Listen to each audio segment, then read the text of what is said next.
Bon sang, Aegis! Here you are at last. You've come at just the right time. Madame, go and find the children. We must get going. No, monsieur. Let's wait a little longer, please. The children here? At the Petit Trianon? Yes, they are upstairs in the Queen's room. General, you and I both know what is coming. You must take them to safety post-haste. No, it's out of the question. I will not leave without Her Majesty. What happened to the Queen? Something curious is going on here. The automats will not come within 100 paces. The King's orders, no doubt. He wants to protect his children from his own automats. Sadly, the Queen... What you told her about the death of her son has troubled her mind. She rushed to the palace despite the danger. She intends to see the King and make him pay for what he has done. There was nothing we could do. We could not dissuade her. Run and get the children. They must not remain at Versailles any longer. Have no fear, Madame. I will take you to a place where all three of you will be safe. I will help Her Majesty. Dieu vous vienne en aide. I place my last hope in you. Don't delay, Aegis. Our companions are ready to take the palace as soon as you have destroyed its protectors. I will join you when I have completed my task. Madame, the Estates General brandish the threat of rebellion. There is plotting afoot. They are stirring up the populace. Worse, they are making pacts. A number of representatives of the nobility and the clergy have taken up the cause of the Third Estate. As for my army, there is not a man among them I can trust. That is why I have made new arrangements for you. From now on, the Swiss Guard will no longer be protecting you. Then who will, my love? Take a look for yourself. And be assured you are in sturdier hands. Whatever do you mean? Isn't that Claudia? Monsieur Vaucanson's dancing doll? Appearances can be deceiving, Mesdames. The Count has made extraordinary improvements to this automat. Aegis, this is Her Majesty the Queen. You are now to serve her. Make sure no harm comes to her and obey the orders she will give you. Madame, I am at your service. Bartolessa? He can speak. This makes no sense. This is sorcery. Make no mistake, Mesdames, it is science, which we owe to the work of the Count. And which will soon be made known to the entire world.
See how the Aegis turns against its master.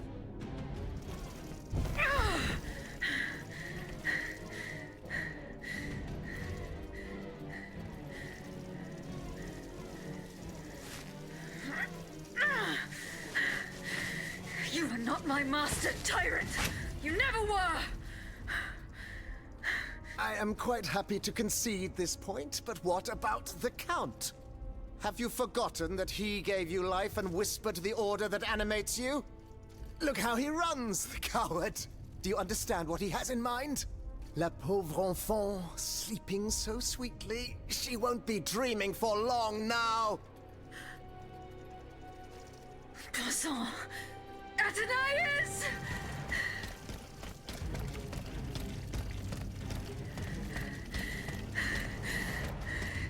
Don't move! The time has come to set you free, Aegis. This whore's soul has poisoned your cogs for too long. Adieu, sad puppet. No! Bonté divine, I don't want to die.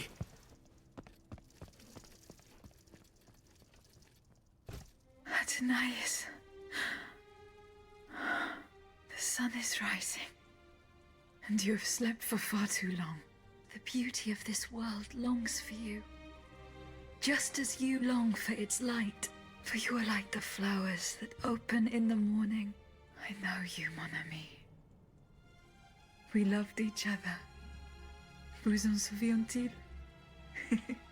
You gave me your heart. So please, let me give you mine today. Vive heureuse, Athenias. For it is happily that I leave this world.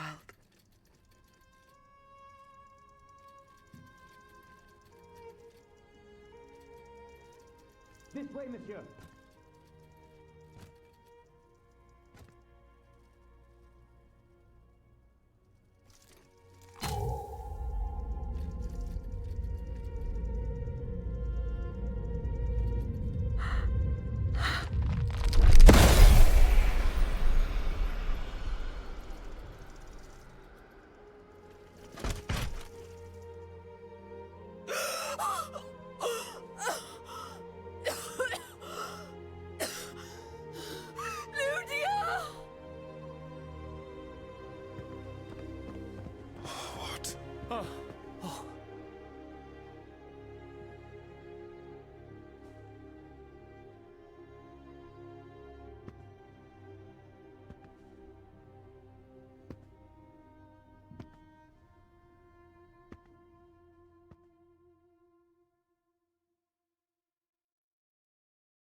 Monsieur, we have the king.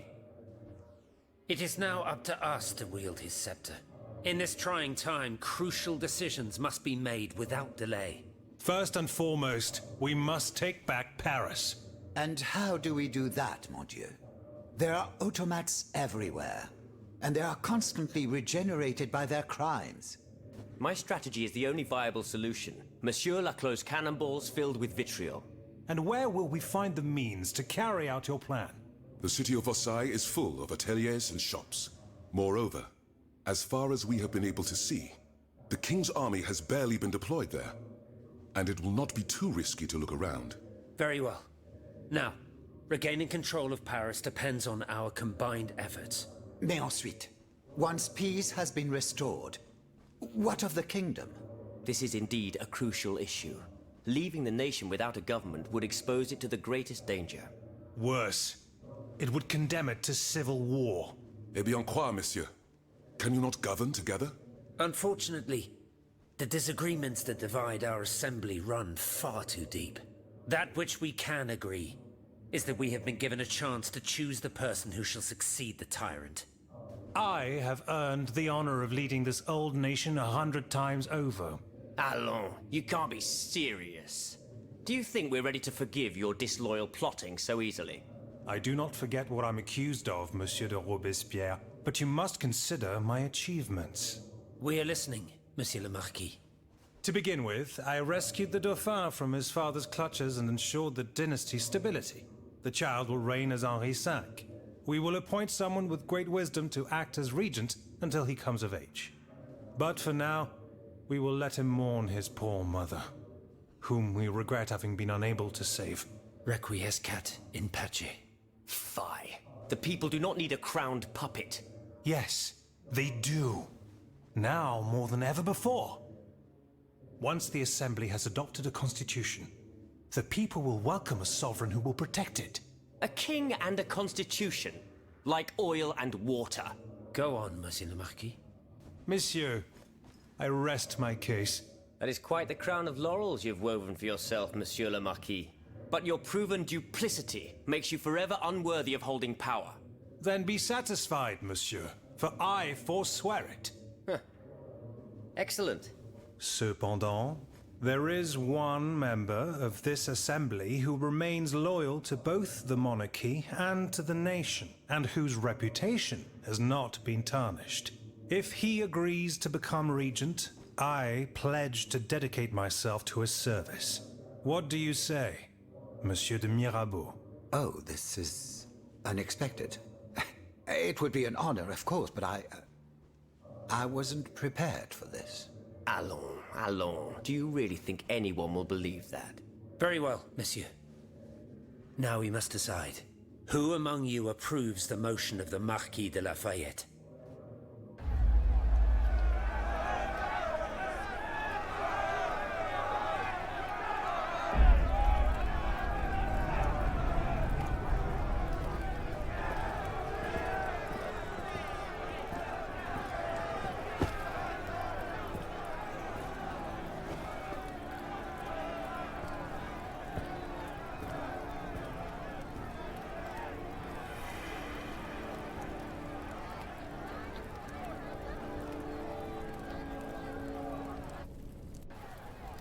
The court bows before the Comte de Mirabeau, Régent du Royaume de France.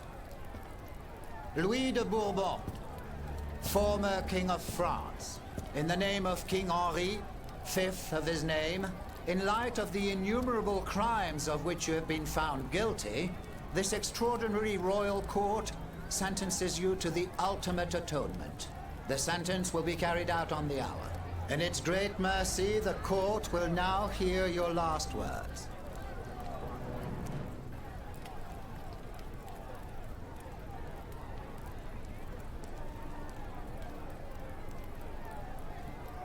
My loyal subjects, since you must lead a lamb to the altar, since you must offer a sacrifice to this new France that you intend to found, I will be that sacrifice.